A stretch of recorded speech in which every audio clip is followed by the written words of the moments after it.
নমস্কার বন্ধুরা, চম্পাস কিচেনে সবাইকে স্বাগত জানাই। আজকে হেলদি অ্যান্ড টেস্টি একটা রেসিপি তোমাদের সাথে শেয়ার করব। তা হচ্ছে মাসালা চাট বা ছোলে চাট, বা এটাকে তোমরা চাইলে প্রোটিন স্যালাডও কিন্তু বলতে পারো। খুব সহজে ঘরে থাকা উপকরণ দিয়েই এই সুস্বাদু এবং হেলদি চাট আমি কী করে তৈরি করি, চলো তার রেসিপিটা চটপট দেখে নেওয়া যাক। সারাদিনে কাজের এনার্জি পেতে এক বাটি ছোলে চাট কিন্তু সকালে ব্রেকফাস্টে নিতে পারো। এটা অনেক বেশি উপকারী।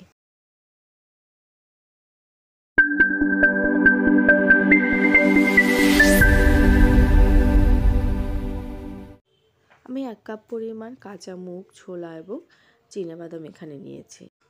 সারা রাত এগুলোকে জলে ভিজিয়ে রেখেছিলাম। তারপরে সকালবেলা জল ঝরিয়ে প্রেসার কুকারে সামান্য জল, 1 টিস্পুন লবণ দিয়ে এগুলোকে 2টো সিটি মেরে সেদ্ধ করে নিয়েছি।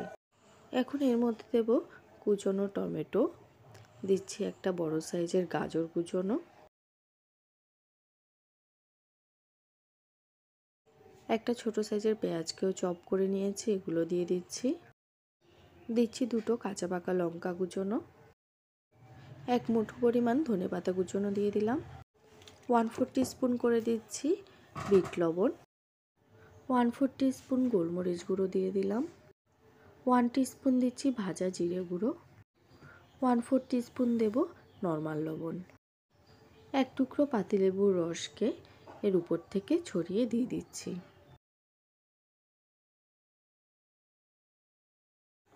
এক মুঠো পরিমাণ বেদানা দিয়ে দিচ্ছি।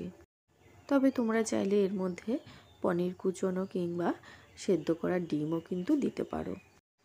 এবারে সমস্ত উপকরণ খুব ভালো করে একবার মিশিয়ে নেব। আমাদের চ্যানেল চম্পাস কিচেনের রেসিপিগুলো যদি তোমাদের ভালো লাগে তাহলে অবশ্যই চ্যানেলটাকে সাবস্ক্রাইব করে নেবে এবং পাশে থাকা বেল আইকনটাকে প্রেস করে দেবে। এতে করে যখনই আমি নতুন ভিডিও আপলোড করব সাথে সাথে নোটিফিকেশান তোমাদের কাছে পৌঁছে যাবে। কথা বলতে বলতে এদিকে ছোলে চাট কিন্তু সার্ভ করার জন্য তৈরি হয়ে গেছে। তো বন্ধুরা, আজকের রেসিপিটা তোমাদের কেমন লাগলো অবশ্যই কমেন্ট করে জানাবে। ভালো লাগলে লাইক করবে আর তোমার বন্ধুদের সাথে ভিডিওটাকে শেয়ার করতে কিন্তু একদম ভুলবে না। ছোলা আর কাঁচা মুগ ডালকে তোমরা যদি কাঁচা কাঁচা খেতে পছন্দ করো সেক্ষেত্রে সেদ্ধ না করলেও কিন্তু চলবে। তবে এগুলোকে যদি সেদ্ধ করে নাও তাহলে তাড়াতাড়ি হজম হয়ে যাবে। এতক্ষণ আমার পাশে থেকে ভিডিওটা দেখার জন্য অনেক অনেক ধন্যবাদ।